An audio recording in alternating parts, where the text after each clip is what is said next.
When I met Jen, there was zero chance I would ever want to marry her, It's true. respectfully. Interesting. And when I first asked her out and she told me I'm busy for the next 2 months, I took that as a no. Yeah. And Did I really I say moved that? on. Like,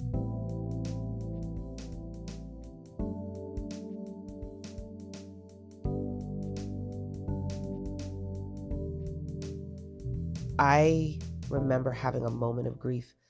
This is last year, and I was going through a fertility journey, and I was seeking out just answers around my fertility and having children and so on.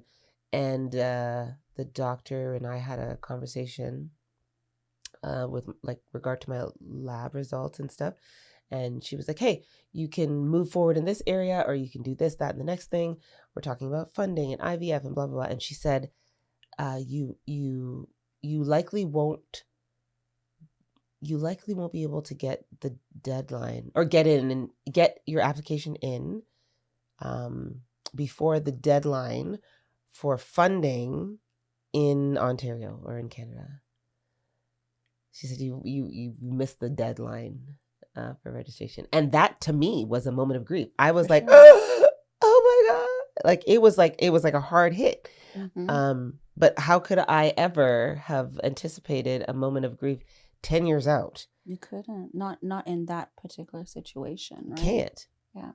You know, and then, you know, a friend of mine was like, hey, how come you don't have any kids? And I remember saying I didn't want to have kids when I was married. I didn't want to have kids in the marriage. I was dealing with so many other things for that period of time. And, you know, he was shocked, and he was like, why didn't you? And I was shocked. And I was like, why didn't I want to have kids? You know, and so it kind of creeps up on you as you think about the conversations you have, the questions you're asked, the situations you're in, the things you pursue. You can't anticipate it. Yeah. That's actually a really deep one when you think about it, if you wanted to have children, because at that moment, like obviously in the marriage is what I'm referring to. Yeah. At that moment you're thinking, oh, well, if things worked out, how many could I have had? Maybe. Is that an assumption? No. I think this is for both of you to that's answer. part of the thought process. Yeah. Especially as a woman, right? Mm-hmm. Because we're looking at biological clocks, and we're looking at recommendations when it comes to what is healthy for our bodies and what's risky for our bodies. And anything after, I think, 32 or 35 is like a geriatric, terrible advanced maternal age. They call it a geriatric pregnancy. They've officially, thank God, because my goodness. Right. You might want to say that on the mic, because we won't be able to hear. So they've changed the official terminology. Mm-hmm. Geriatric pregnancy is no longer politically correct, but now it is referred to as an advanced maternal age. So you're getting pregnant and having a child at an advanced maternal age, which I think is more accurate. Yeah. Well, it's funny that it's 35, because I thought it was like, when I was younger, I thought it was like in the 40s, right? Like, I didn't think it was in the 30s. Yeah. So for it to be in the 30s, and every woman's body is so different. Yes, that's right? true. So yeah. And there are a lot of women, you know, as long as you're still having your cycle, you still have the potential.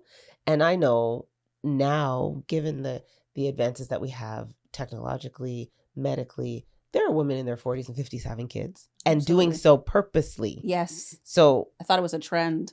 It actually has been trending. Yes. Funny enough, people are going to find herbs and bushes all kind of places so that they can have children. But then it speaks to our societal values and norms as well, because people are getting married later, which means they're having children later. They're extending their careers. They're finding themselves more established financially, educationally, relationally, whatever. So it naturally serves having kids later. Yeah. Or their relationships have actually changed. Relationships have changed, like so much stuff. So, but I know for me, the idea of getting married and having children, they are combined. Of course. Right? Yeah. And so family planning is the natural next step for after marriage. But I remember at the time I was like, nope, not doing it.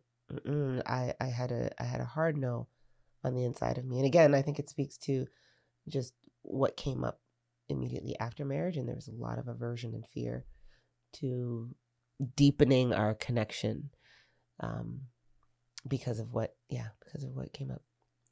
Sam, I just want to ask you your take on that as well when it comes to having kids and just mourning or grieving the potential of within this marriage. Mm-hmm. Because, you hear a little girl's first love is their dad, right? And so, whether you guys were blessed, if you would have been blessed with a girl or a boy, it's still just a blessing. So did you have thoughts of grief when it came to potential children that you could have had with Jen? That is, without question, the saddest part to me personally, of the divorce. For a few reasons. I always wanted children, and I wanted children in general, but then as I got to know Genevieve, I wanted children with Genevieve specifically. Like I chose Genevieve particularly because I thought we would be exceptional co-parents. Mm-hmm. I could see that. Mm-hmm. Yeah. Like I agree with Genevieve, like in the throes of our marriage difficulties, why would we want kids? Wouldn't make any sense. Mm-hmm. But I saw that as a phase, as something that I would have to work through and grow out of. But taking a long view, I thought we'd be great co-parents. I wanted children who looked like her. I wanted children, I part of the reason we got married as fast as we did, because I was aware of the geriatric pregnancy standards at the time, right? And the age that she was, we talked about waiting 2 years before having kids. And that would put her right around, I gave away your age, I'm sorry. Yeah, generally around, I would put her generally around that timeline. So I was intentional about that element of things. So, and that's still, I also wanted kids with my cohort of friends, like my friends around my age, were having kids around that time, and we were still behind that. But that was important to me. I wanted my kids to grow up around to have extended family. I had a rough childhood growing up where I had trouble making friends, and my closest friends are all friends I made in university, and I also didn't have any cousins or anything like that around because my family moved from Trinidad and everyone else was either in Trinidad or in the U.S. So I wanted a unique experience for my children that I never got of being around family, feeling like part of a community. Yeah. So I think I still experience feelings of grief around the loss of that timeline. Again, things, anything is possible. I can still have children. Children and marriage are definitely tied together for me too. Mm-hmm. But yeah, I look at kind of that missed window and opportunity and situation, and it definitely makes me sad sometimes. Yeah. Was there a specific moment when the loss really hit you? I think you kind of just spoke to yours. 2016 is when we got separated, and we decided to do a therapeutic separation officially, right? Genevieve was already out. She checked out, but I didn't understand that for whatever reason, be it because she said it and I didn't get it, be it because maybe she didn't communicate it as clearly as she thought or liked, some combination, right? But in 2018, my brother was getting married, my little brother. I was his best man. And in my mind, because we were in a therapeutic separation, we weren't divorced, it would have made sense for her to, just to be there. We're family still at that point, right? And I said, my brother's getting married. Like, are you coming? Like, she's like, no, I'm not coming. I'm like, well, I know. I know we're going through something right now, but like, we're family. She's like, yeah, I don't see you guys as family anymore. And that hit me. I remember being shocked. I'm like, I don't get it. We're separated, but it's therapeutic. Like we're doing work.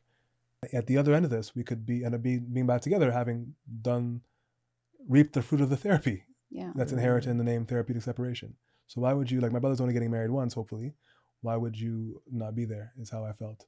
But then I was like, oh, it must be because she's more checked out than I thought, or than how I felt at the time was then she told me. Yeah. Didn't I go to you for this wedding? You eventually came. Okay. I'm pretty sure I was there. Yeah. A cute dress. Which I kind of appreciated. Not Jen remembering the dress. Yeah. Jen. I was wearing blue. Yeah. Cute dress. Yeah. You came, but I didn't. It didn't hit the same because you had already said how you felt. You came. You brought your mom, and you came, right? And your mom was welcome because she was family too. But you and I barely engaged when you were at the wedding, right? And it felt like at the time how I honestly thought, I was like, Jen loves traveling. She'll travel anywhere at any time. She just came because it was a trip. Like that was how I internalized. Was it an away? Yeah, my brother was living in Oklahoma, I think, at the time. So yeah, I thought that I was like, she's here because any excuse to leave the country, which is how she was. Yeah. So. Wow. Yeah. So what helped you move through the grief, and what made it harder? And actually, before I say that, it's crazy to hear you say 2018, because that doesn't sound like it was that long ago. Yeah. Yeah. Yeah, it wasn't. Like 2015, that sounds long, but 2018 was right the year before the pandemic started. So 2019 is when, so it's the year before, right? But that's the only comment I had there. But so what helped you move through the grief, and what made it harder? And either one of you can start.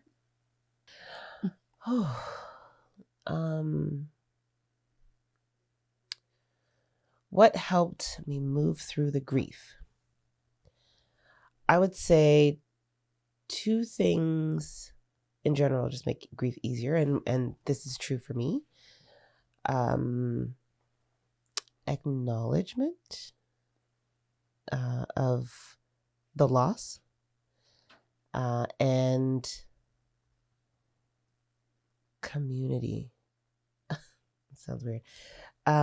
So grieving in community, like grieving with other people, I think helped me move through the grief. Okay. Like I think, very intentional about, I feel like I grieved like it was my job at the time. Like I was very like, I have to sleep well, I have to eat well, I have to,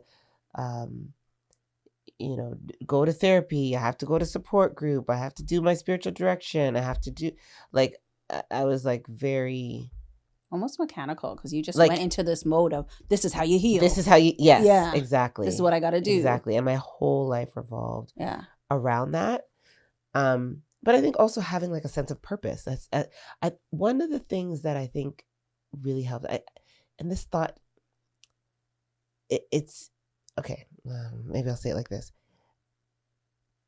We are humans, dynamic, diverse, multidimensional. What I think moved me forward in grief was seeing myself as that. So I wasn't a divorced woman. Like, I was so much more than that. Mm-hmm. Like, my life is so much bigger than a divorce. Mm. That moved me. I know that idea shifted me from, oh my gosh, I'm in this unwanted identity, I'm divorced, my marriage failed, and blah, blah, blah. And I moved from that to, wait a minute, hold on. Like, life is actually bigger. There's actually so much more. I'm actually so much more. Mm-hmm. There are so many other pieces and parts of me that exist, that also thrive, that can experience joy and gratitude. And so I disconnected my, I don't know. I'd say maybe I cut off my attachment to that unwanted identity. Like, I even stopped checking off the divorced box. Like, you have to put divorced. I started putting single. Because I was like, why do I get to be divorced? Like, I'm Genevieve, for one. And there's so much more to who I am and how I am in the world. I think that helped the most. Mm-hmm. Really leaning into all the other parts and pieces of myself, my story, my experience, and then, of course, my future. Right? Am I going into my future as this divorced person? Oh my gosh. No, I'm going into it as Genevieve, right? Like there are things that I love to do. There are people that I love to hang out with. I have great relationships. I love to travel. Yes, I do. I do. There's more to see, to explore. I have purpose. I have passion. You know what I mean? Like I'm excited about so many things. Yes, this has been disappointing and it has been difficult and it has been hard. It has been painful, but that's not all of my story. Yeah. I actually think that's probably like a really healthy mind shift point of view, right? Like when you think about it, because divorce does not define you. No. It's something that happened, but it doesn't need to encompass you, right? Yeah. Yeah. Not at all. So I think it might be, I think it sounds healthy. Yeah. I know that helped me for sure. Yeah. Like move from like a despondent like place where I was in despair to like hopeful and bright, and even my disposition changed. Like maybe nothing actually happened in the environment, but it felt brighter and lighter. I love how I asked what made it harder. You're like, well, let me tell you how it made it easier. Right. But I think harder? It's no. I think that mind shift, like, I think that's a perfect way to answer it. Yeah. For you. Sam, I'll turn to you as well. What made it harder was those 2 years of separation before divorce. Was that when you were in BC? No, not yet. Okay. I was in Toronto, and I was hoping, expecting, and praying that we were gonna get back together. But like wallowing in despair, because I was the catalyst. I was the reason that we were even in this position. So, but I'm just having that at lack of clarity, again, which was very possibly self-inflicted, because I was hearing what I wanted to hear, believing what I wanted to believe. That made it more difficult. I would have preferred that to be much shorter, and then I could have changed the way that I approached the world, or even Jen, in the interim, right? I remember I was still showing up at her house in a guitar, singing songs just on Valentine's Day, and she was checked out, right? She's like, "Oh, that's kind of nice," but that's what made it harder. Yeah, I do have an answer. So my parents went through a divorce. They separated when I was about 16. And I think part of what made the process harder for me was, obviously, one, I didn't want to be like my parents. But two, I had my parents, like I had my point of reference was my parents' experiences. So I watched them respond very differently to divorce. I ended up living with my mom. My dad moved out. My dad leaned all the way in. He was like, divorce, okay, great. I'm going to find somebody else. I'm going to start a new family. Oh. So he got remarried. He had another child. He had more children, all the things. And so I saw him sort of swing in one direction. And there was a lot of, other stuff there that I didn't love. And then I saw my mom swing in the other direction. Yeah. I've never seen my mother entertain the advancement, the comment. I've never seen my mom go on a date, express interest in a man. Wait, so she started doing that? No, she didn't she swung the other way. She was like, no dating, no nothing.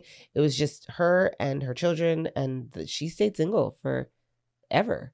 Well, from what I saw, if she has another whole double life, then maybe whatever. But I saw her swing the other way. She leaned all the way out, and that's how she dealt with divorce, with separating from the man that she had married and had children with. And so looking at their experiences, I was like, that made it harder for me, because I was like, I don't want either of those experiences. Like, those are my points of reference. And I realized that even as I think back, I did both. I swung one way and then I swung the other way, right? Where I leaned in and I was like, well, I did everything right and that didn't work. So I'm now I'm going to do everything wrong and be out here, living my best life. Best in quotations. And then I swung the other way, where I was like, okay, whoa, like, no, let's not do anything. Let's just stand still, right? But I wanted to be somewhere in the middle.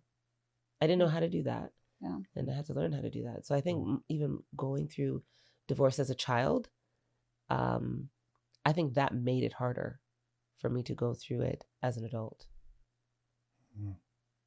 Especially with the examples that I had. I had a question for Sam. I forgot it as Jen started going in. It was to a spin-off of whatever your last comments were. Something about divorce. Really? Are you sure? I'm not sure. Divorce. It's okay. It's okay. That was a good comment. I remember. So we should have instant replays like basketball. Right. Yeah. The referee. Could you give one example of how you processed grief differently? I think Jen leaned heavily into therapy right away, and healthy recovery from a grief standpoint right away. And like I was actively, my moments of greatest grief, like I said, were in separation, and I was actively trying to do everything I could to become a better husband for the hope of reconciliation. But I wasn't, what I was doing wasn't focused so much on grief. So yeah, I think Genevieve leaned into healthy methods of recovery for grief specifically, and I wasn't doing that. I wasn't grieving. I was grieving, but I wasn't doing anything about it, really. And I just remember what I was going to say. Did you have other things to focus on, to be fair to yourself? Like, grieving your marriage is one thing, but then also getting better and getting yourself in a better space within that 2 years, because that would be the pathway, I would imagine, to getting back together.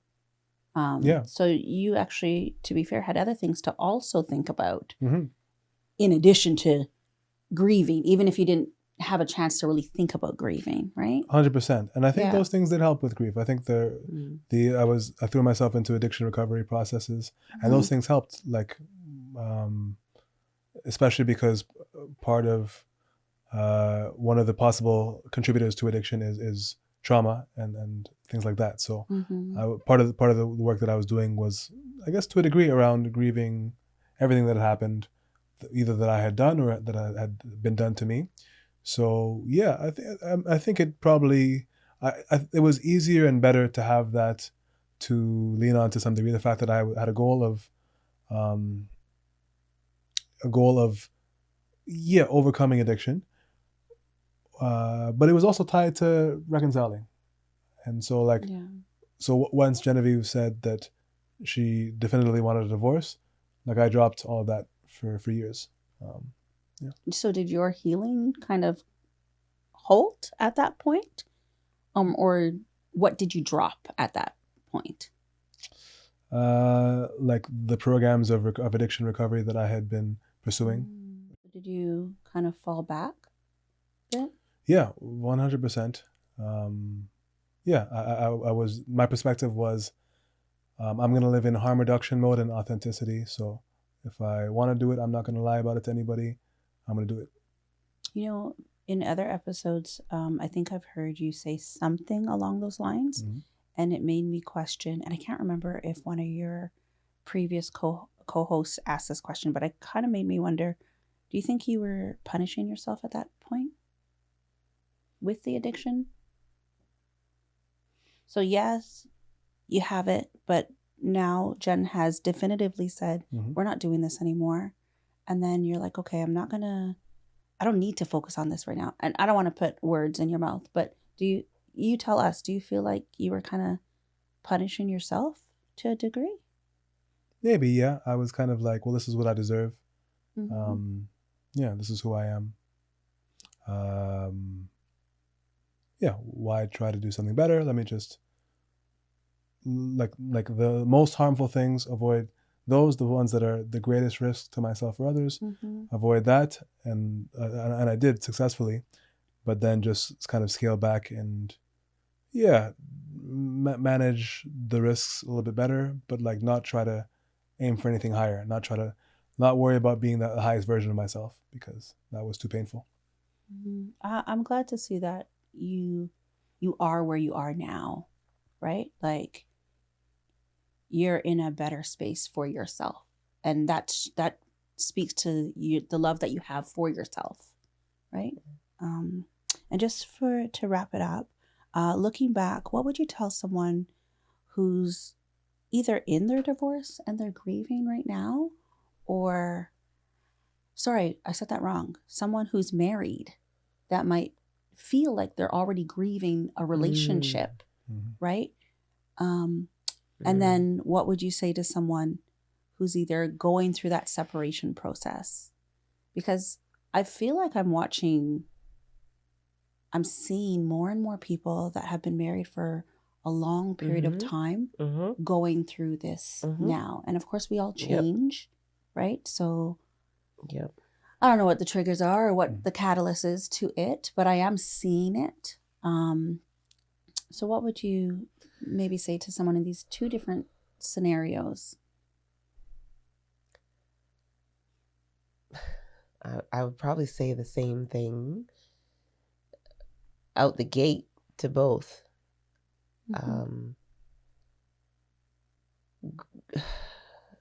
Pray. Reach out to whatever it is, whoever it is, that is bigger, better, stronger, wiser than you are. As a person of faith, my go-to is prayer. Grief gets into your soul. Like it's a soulish experience, and you need soul care for that. You need, something that extends beyond programs and courses and whatnot. And funny enough, one of the fundamental principles of 12-step programs and recovery programs is the God factor, right? Acknowledging that you need a God in order to heal. What is the 12-step factor? So 12-step programs are like okay. AA, like to whatever. NA, whatever. Yeah. Yeah. Gotcha. Sorry. So yeah, I would say pray, and then I would say grieve. Grieve well if you're on that side. Grieve well means dealing with the emotions that do come up. And if you are not quite there yet, or you're grieving in marriage and you are thinking about walking away from your marriage, do as much work as possible. Within the marriage? Within the marriage. And when I say as much work as I mean, my level of work is probably very different from what is recommended. I've heard like John and Susie Gottman are probably two of my favorite people when it comes to marriage mentorship, marriage programs, marriage research, all of that stuff. The Gottman Institute, for anybody that wants to check it out, they've done so much research in the last 4 decades.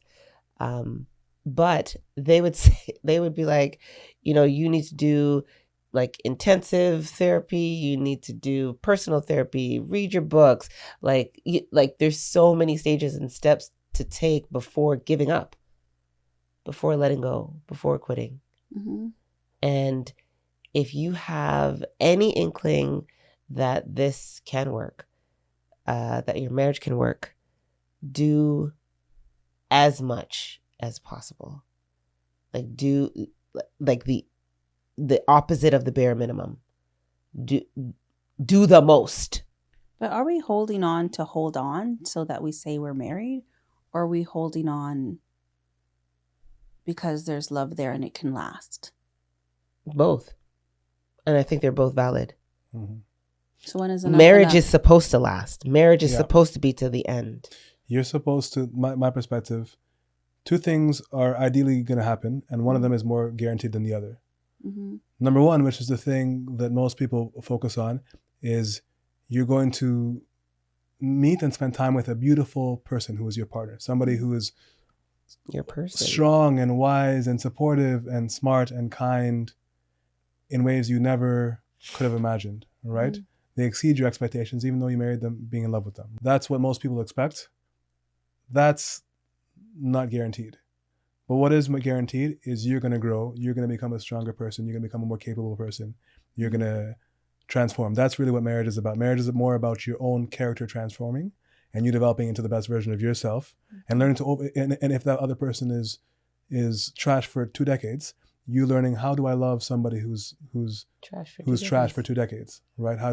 And people who have, we don't view it this way, but people who have kids more so view it this way. They're like, how do I love somebody when my kids are swearing at me and lying to me and cursing and dealing with illness and mental health, physical health, right? How do I still love them?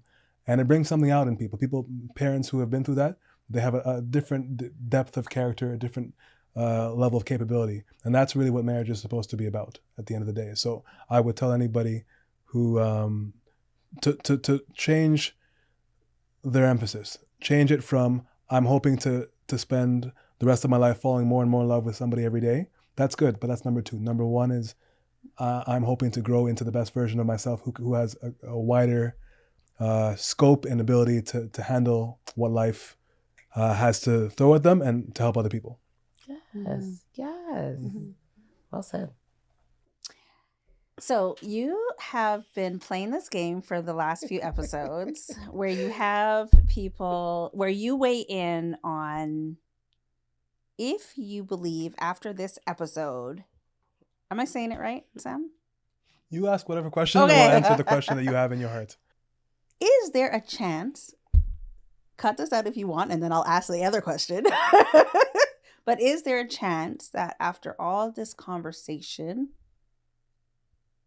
on a scale of 1 to 10, or with diagrams, that you may be on the journey back together? So what do you think that they're going to say? Put it in the comments. Do you think that they're going to show the path back to each other? Or do you think they're not? And break. What you got? Nobody knows. Is Sam's. Wait. Sorry. Is that supposed to be you and Jen? Yes. Is your hair that long?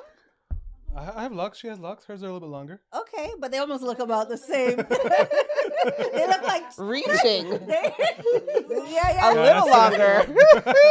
Okay, so wait, I can't see Jen's. Jen, let's see. So, from 1 to 10, there's nothing on 1 to 10. What's the M's?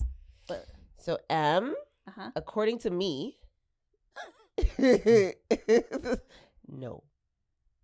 The middle M is like a miracle. It would take a miracle. I don't know about miracles. I'm not the proponent of miracles. I don't know.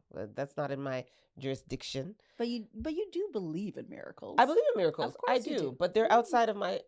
I don't perform miracles. Right. I don't know. I might be a recipient of a miracle. You know what I mean? So miracle M, we don't know. And this is according to men. So men, the proverbial men, like mankind. Everybody on the planet. Y'all out there in social media land. Yeah. That's a no. Okay, and so today I'm at a 0.1 because I think so you're not even on the scale. I'm not. Okay. It's over here. It's yeah. So, but Sam, what was your scale? You had numbers on all your previous episodes besides this one. And I have numbers on this episode. See, we switched. Yes. Yeah. No numbers. I put nobody knows because the numbers, like, feelings might change, but really, whatever Jen puts, I don't actually put any stock in, and whatever I put, I don't put any stock in. No stock. Because when I met Jen, there was 0 chance I would ever want to marry her, respectfully. Interesting. Right? Yeah. And when I first asked her out and she told me I'm busy for the next 2 months, I took that as a no. Yeah. And I moved on. Like, I wasn't like, oh, I hope she calls me back. I'm like, no. Like, I'm looking around. Okay, this prospect didn't work out. Who's the next lead? Right. Right. And then Jen called me out of a miracle. Jen called me out of nowhere and said, "Do you want to have coffee today?" Oh, my call was a miracle. Mm-hmm. Well, wait, that was the catalyst to this, right? The coffee? No, that was the catalyst to us getting married, to us dating and getting married. Way back when. Yeah, so 2014. The first time I asked her out, maybe twice I think I even asked her out. I didn't get any sense of interest, probably because she didn't know I was asking her out. She thought I was a friend who wanted her time when she's studying, right? So, so I mentally had let that go. Yeah. And then miraculously, Jen said, you want to meet up for coffee, a friendly coffee from her perspective. So like over the years, depending on the moment, sometimes I'm like, oh, I wish we got back together. Yeah. And then sometimes I'm like, why would I get back together with her? That makes no sense. Yeah. And to her point, logically, it makes no sense for her to get back to me. Why would she do that? I put her through so much trauma. There's 2 billion other men in the world, right? Like, what logic would it be for her to... No, you do not want 2 billion men calling you. Not 2 million. You're in a strong situationship. You shouldn't be doing that. Yeah. I cannot. Keep it up. Whoa. In the same thought process. Mm-hmm. How many women are there in the world? 2, 3 billion, 7 billion. I don't know. There could be somebody else out there. Not could be. There could be. Well, same. Let me not get caught up on the words. There could be somebody else out there for you as well, right? So for both of you. So why? The only reason for us to get back together, from my perspective, is if this is God's best for us, right? If God's best is that there's a story that, like, the desired outcome, the best possible outcome is us getting back together, then I'm down for it. But otherwise, I don't know why it would make sense for her to do it. And to your point, there's options for me as well, right? Mm-hmm. So there's so if that's clear to both of us at some point, then I think that would be the miracle from my perspective that Genevieve outlined there, right? Mm-hmm. But for beyond that, there's a lot of reasons why it would be challenging and difficult and unappealing. To both of us, probably even more to her, but to me as well, to a degree. Yeah. Well, I wish you both the best to find whoever you're supposed to be with. Let it be joyful and happy with a lot of love. All right. Thank you so much, Shereen. We appreciate you. Thank you. Did I do a final outro? Do you want to do it? You did not. Oh, you have to. Okay. Oh, yes. Shereen. Yes. Shereen. Yes. Shereen. Tell us, how can we support you? Where can we find you online? You can find me at Perspective Studio Productions, where we produce wonderful shows like Sam and Jen Got Divorced. So if you're looking to produce your own show or some content creation to promote your business, hit me up either on Instagram or at perspectivestudioproductions.com. Merci beaucoup. And you will not be disappointed. You will be pleasantly surprised, and maybe not surprised. I don't know. You'll be well treated for sure. Shereen constantly brings the smoke and exceeds expectations. Very professional, a lot of fun, and takes things to the next level. Just a wealth of information, ideas, resources, knowledge, all the things. So you're not just getting Perspective Studios and so on. And she's so humble, but she comes with so much. So, and we've been recipients of that. Thank you both. Thank you. Thank you. All right, y'all. It's been another great time sitting with you, having conversation with you. And we want to say we are grateful for your presence, for your community, for constantly watching, and for liking, for sharing, for commenting, for subscribing, and being part of this journey that we are on. It is exciting. It is sometimes challenging, but always real, always very raw, very real. And we will do as much as we can for as long as we can to journey with you guys as you also heal and navigate the ins and outs of marriage and divorce. So thank you guys so much for being present with us. Of course, we will have an episode for you at some point in time. So stay tuned for that and stay with us. I didn't say anything. All right. You did good. See you guys on the next episode.